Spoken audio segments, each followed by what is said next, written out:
How's it going, everyone?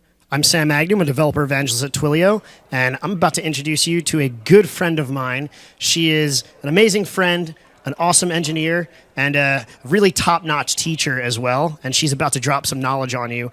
I know from experience, from having late-night philosophical conversations with her, that this is going to be a really amazing talk. So without further ado, here is Emily Prize to talk to you about machine learning fairness. Thank you, Sam. Cool. So I think this is probably the coolest audience in the entire Signal conference because everyone in this room could be with Tony Hawk right now, and you chose to be here, which I think is incredible. I just saw 2 people pull out their phones to be like, wait, Tony Hawk is right now? You can leave. Like, that's cool. You can go. My name is Emily. My slides will probably come up shortly. For most of my life, at least my adult life, I have gone by Miss Prize. So my background is in teaching. I've taught math and computer science at a bunch of different schools in the past. And these days, I work at Lyft. I'm a teaching engineer, so I help our engineering team learn what we need to know to build great products for transportation. I'm going to try to plug in these slides again because I believe they might be disconnected. It is awake.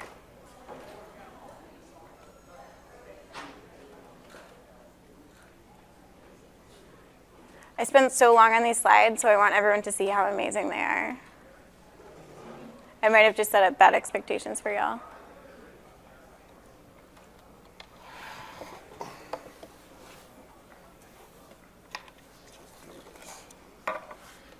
Oops.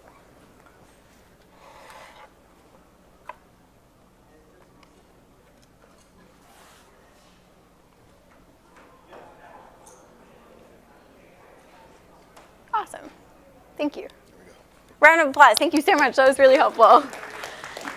So like I said, I was a teacher. This picture proves it. I want to give you some reasons, for the sake of fairness, why you should leave this room right now, besides the fact that Tony Hawk is next door.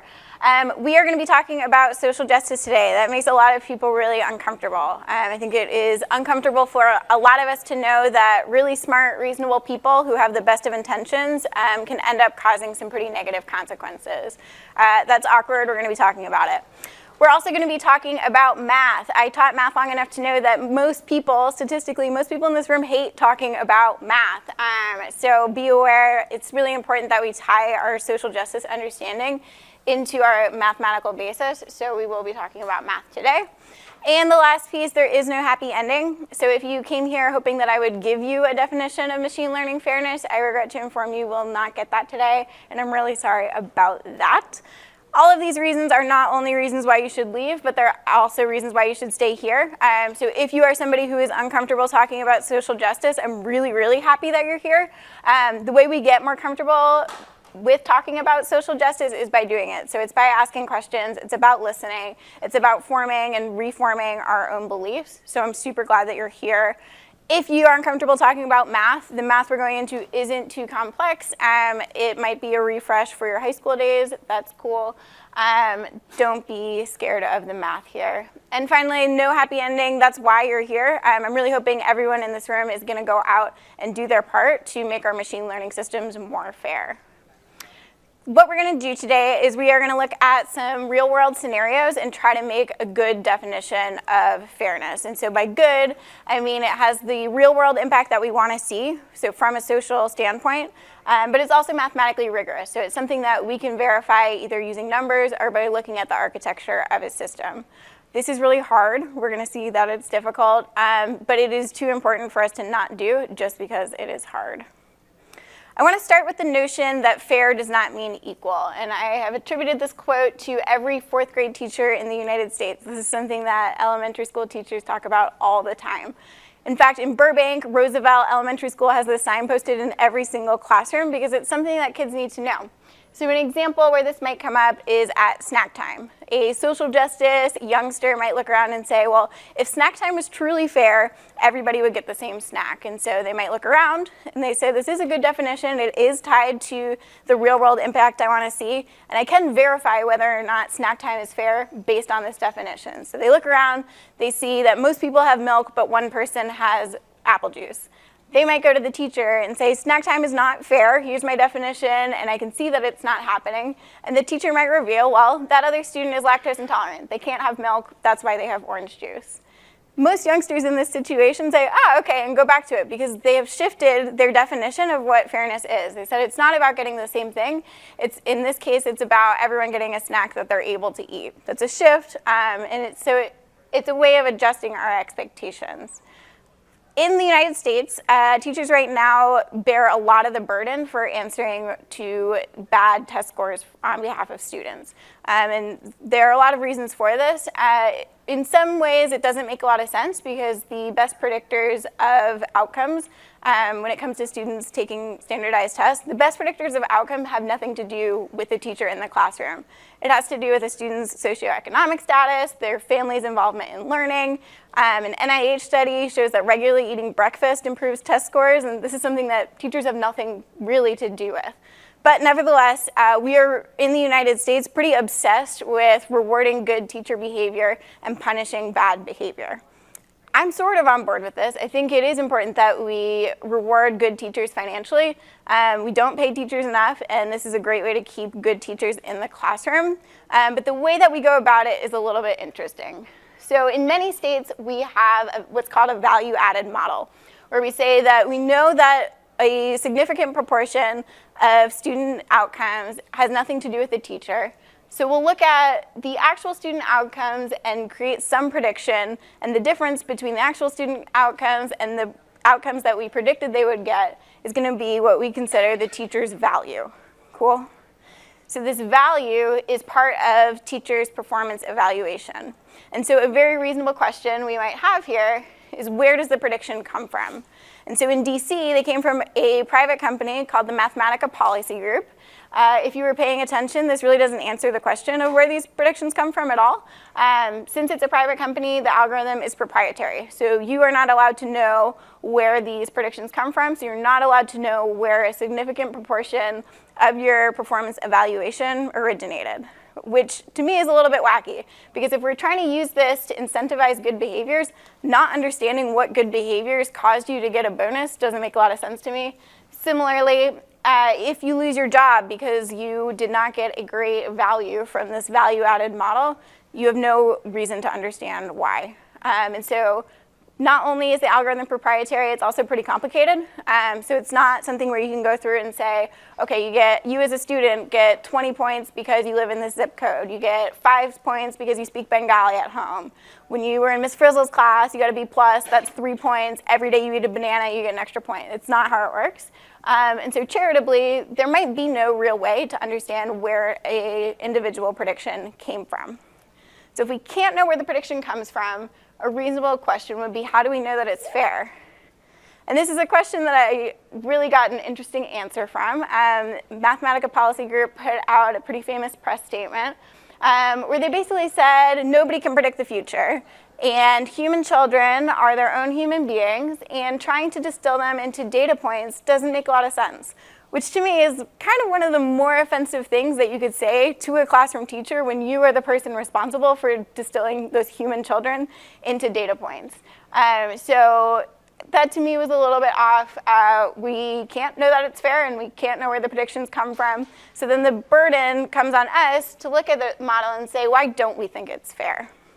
And so the most effective argument against these value-added models looks like this. It says, if we know that the value comes from the difference between the actual scores and the prediction, we would expect that if you are a good teacher, you're going to stay a good teacher. You wouldn't expect a lot of fluctuation in the value scores assigned to individual teachers year after year. So you're not an amazing teacher one year, a terrible the next one, a mediocre teacher following that. You expect some correlation.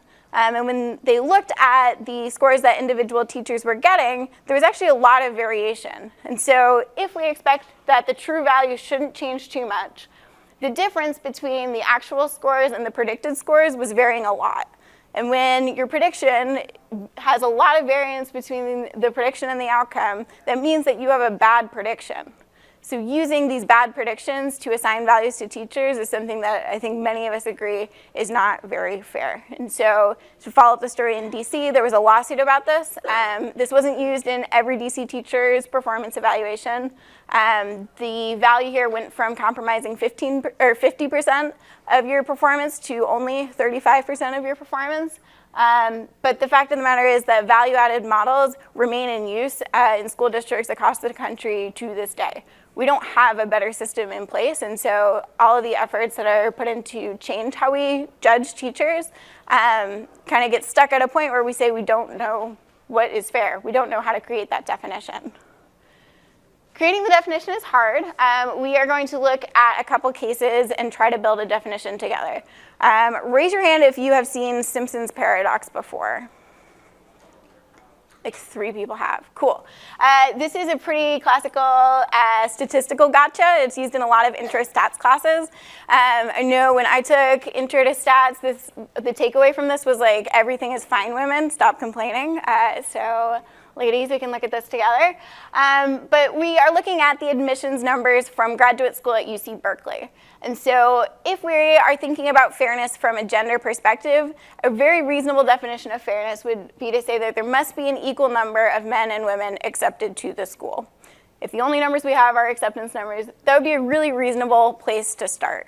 I want to take a moment to recognize that gender is not binary. Our data collection mechanisms have not caught up to reflect gender diversity well.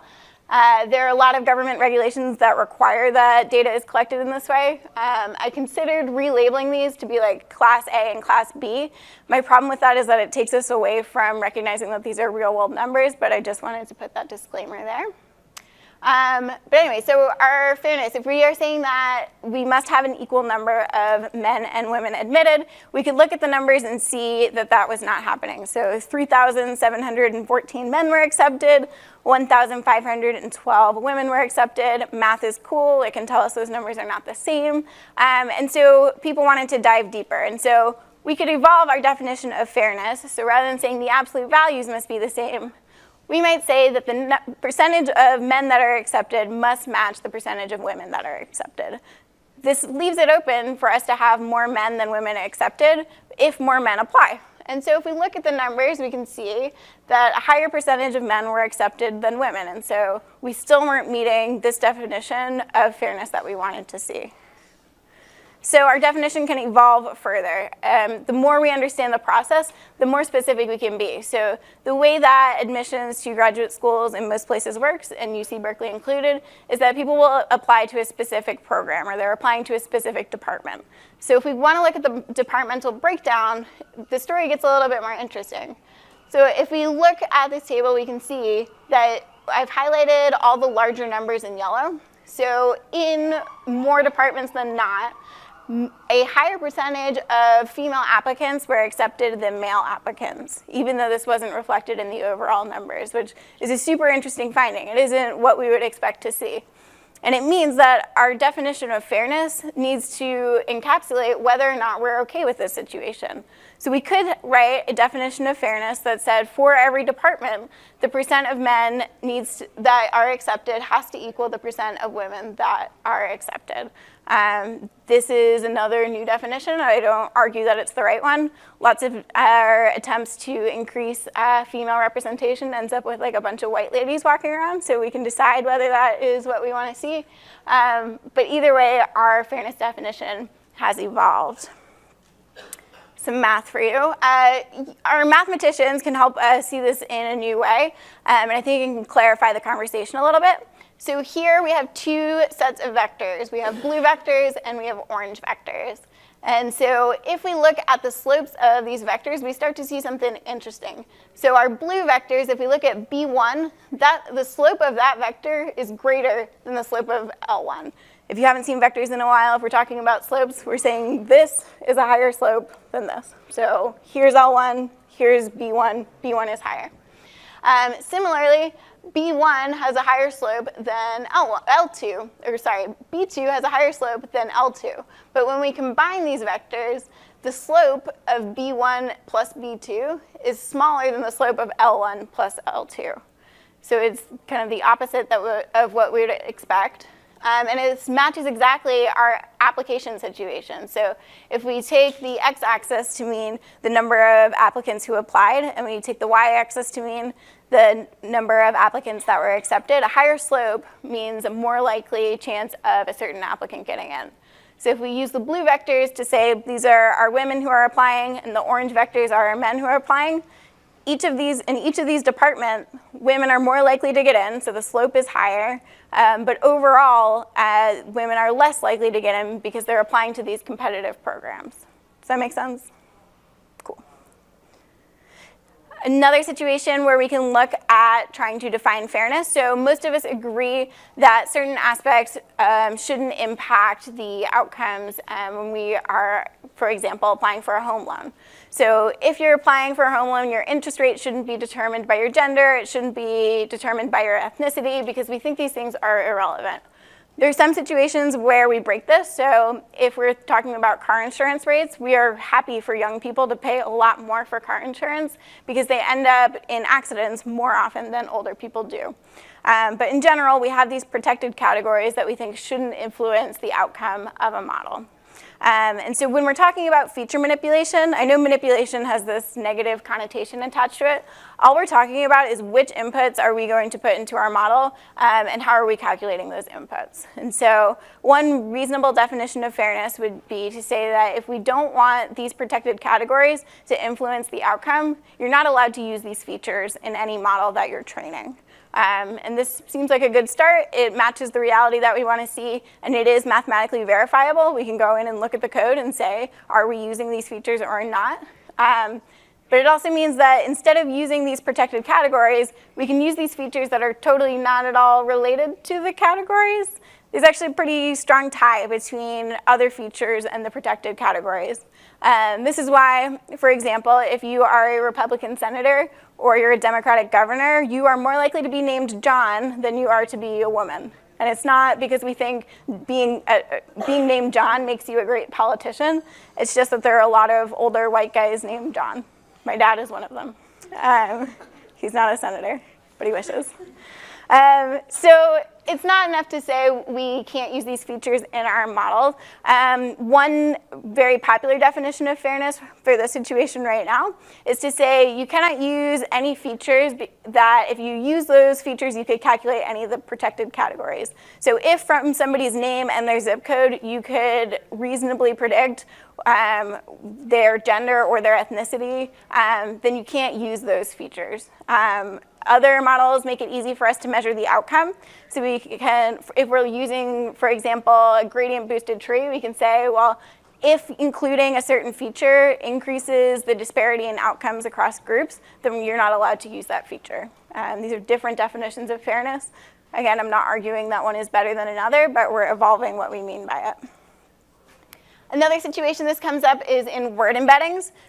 Word embeddings, we are creating vectors to represent words where each of the values has some meaning attached to it. And we can apply transformations to these vectors in order to access some semantic relationship between words. So take a look at the example here. We have puppy, kitten, dog, and cat. I have puppy at 0, 0. If I move 1 up along the y-axis, I'm signifying that I'm transitioning to an adult. So the adult version of a puppy is a dog. The adult version of a cat or of a kitten is a cat. Similarly, if I want to move along the x-axis, I can go from canine to feline. So the feline version of a puppy is a kitten. The feline version of a dog is a cat. Cool. This is kind of a trivial example. If I were to sell pet food, maybe this would be useful to me. I could make a great ad about cat food, apply the feline to canine transformation, and now I have a great ad about dog food. In general, when we're using word embeddings, we have many more words over many more dimensions. I haven't yet figured out a good way to put 17 dimensions on a slide, so we're starting with 2. And this comes up to having some real-world impact. So a word embedding scheme was trained on some Google News articles, and it found some interesting relationships. So it found that the same relationship that transforms a man into a woman, so the womanness transformation, takes the word king and transforms it into queen, which is exactly what we want to see. This transformation also takes computer programmer and changes it into receptionist, which is obviously not correct. Some people are laughing. I think the people who are laughing know that the female version of a computer programmer is not called a receptionist because there's actually a really good word for female computer programmers. Does anyone know what it is? Yeah, it's a computer programmer. You guys are so smart. This is great. Yeah, the female version of a computer programmer is just called a computer programmer. So we're working on strategies that can detect whether the relationships are direct associations or if they are indirect. And so then we can adjust the way that we set up our word embedding scheme to break those relationships. So a naive approach here would be to say, if we know that the female version of computer programmer is not receptionist, we could bring receptionist up into a different dimension. So we could say, break it out along the z-axis. And now when you go down from computer programmer, you don't find anything at all. It's a naive approach. I don't recommend adding dimensions just for fun. But this is an example of what you could do. Looking at these direct and indirect associations brings us to COMPASS. And I'm going to look at my notes because I want to make sure I get the acronym correct. COMPASS stands for the Correctional Offender Management Profiling for Alternative Sanctions, which is a very catchy name. This is a tool that is used to predict whether when somebody is convicted of a crime, are they going to be charged with another crime in the future. And so what we really want to do is be able to predict whether somebody is going to commit another crime in the future. Being charged with a crime is as good of a proxy as we can get. It's actually not a great proxy. In the United States, if you are alleged of committing a crime and you are black, you are far more likely to be charged with a crime than if you are alleged to commit a crime and you're white. But it is the best proxy that we have right now.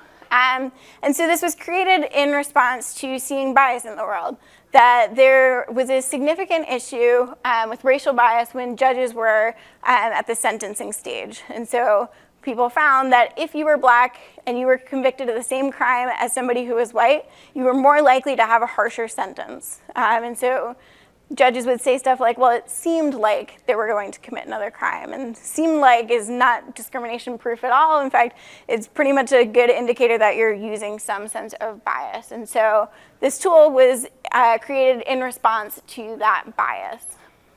We're going to ask the same questions that we used with teacher evaluation. The first one is, where does the prediction come from? As you can probably guess, I won't tell you where they came from because I don't know. It is a proprietary algorithm. Again, this is from Equivant, which is the rebrand of Northpoint.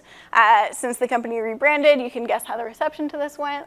But we're not allowed to know where it came from. And they say, well, we don't use race as a feature in our model at all. But they don't say whether they use name. They don't say whether they're allowed to use zip code or any of these other features that we know are highly correlated to race.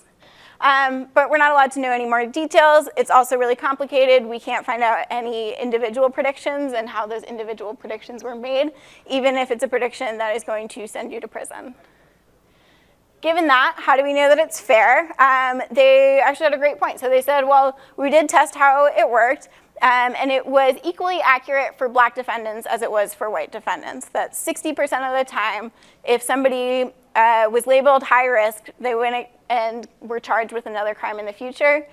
Or if we predicted that they were low risk, they didn't commit another crime in the future. So for both black and white defendants, we have a 60% accuracy rate.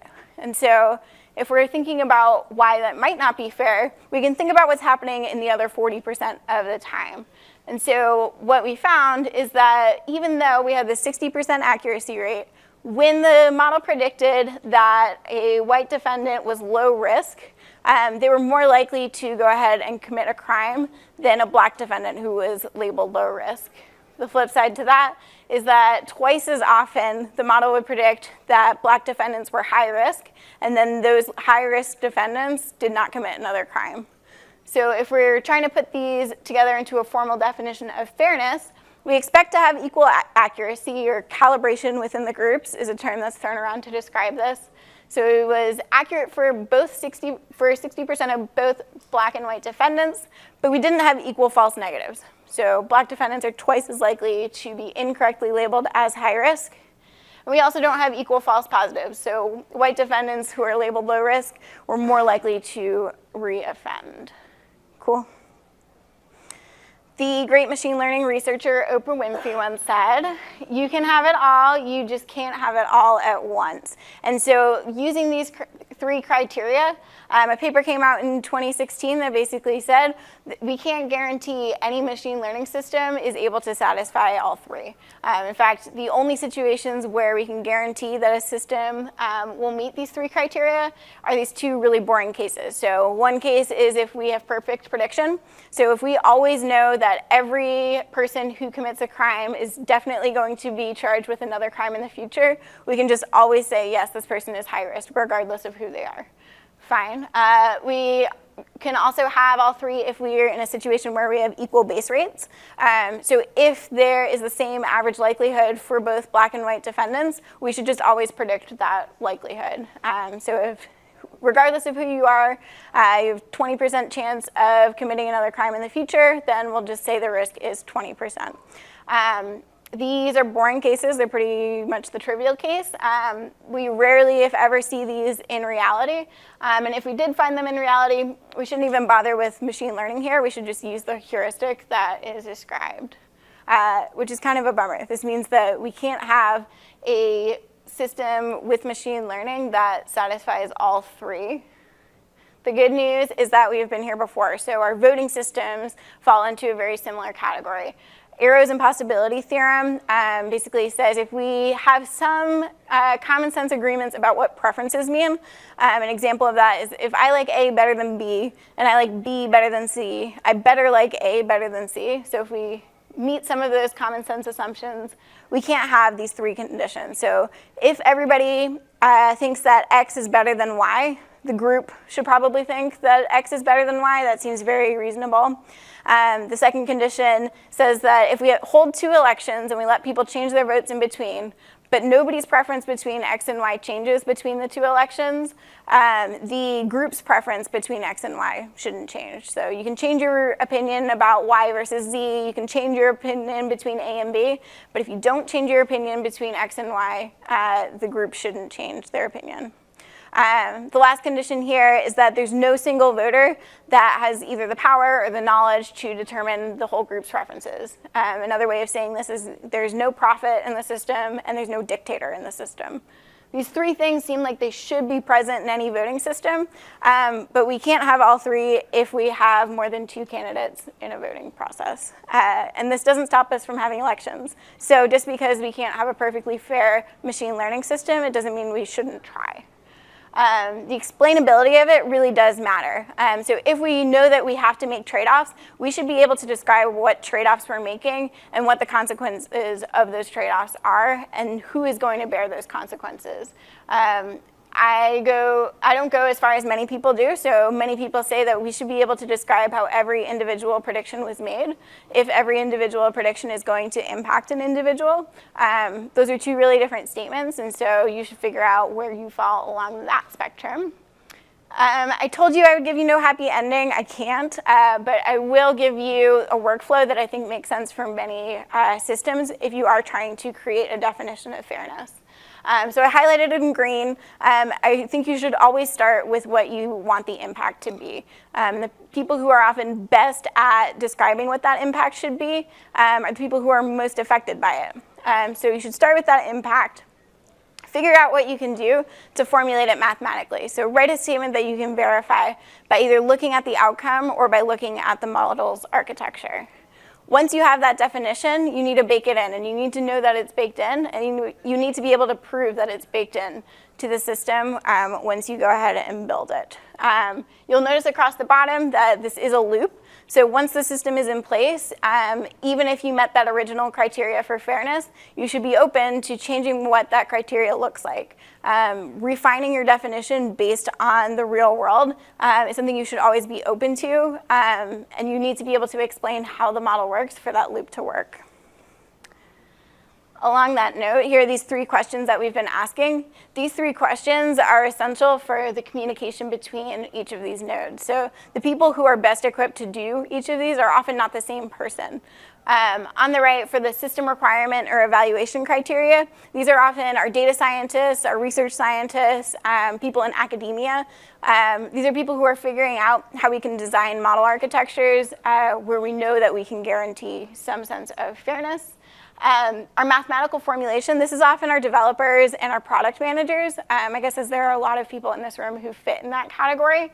But these are people who are able to take some sense of the real world and translate it often into code. And then last but not least, the desired impact. Thank you.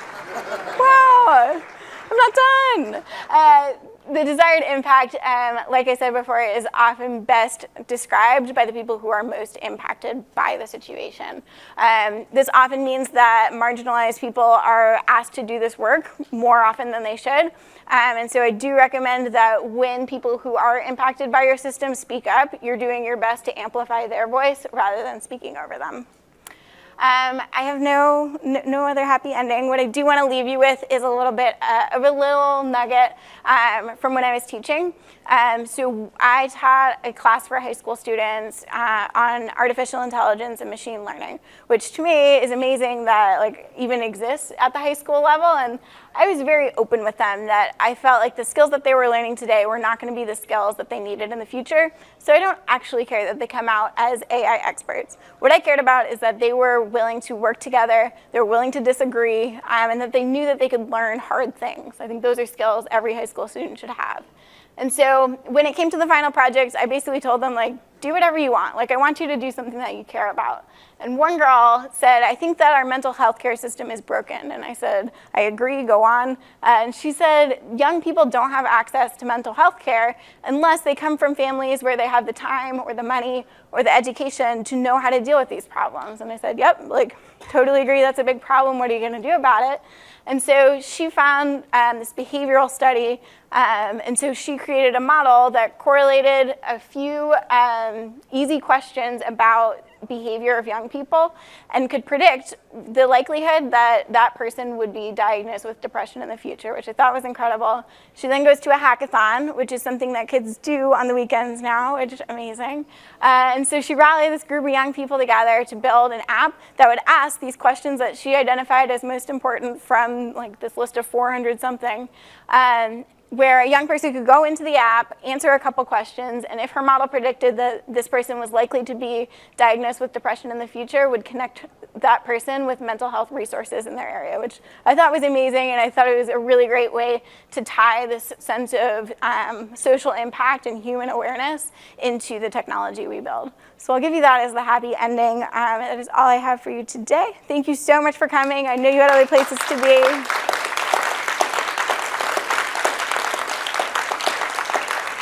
We do have some time. I'm trying to decide, how about, raise your hand if you have a question. If there's a lot of questions, we'll do Q&A. Otherwise, we can just come up front. Cool, only one person has a question. I will talk to you directly afterwards. Great, thank you all for coming. Have a great day.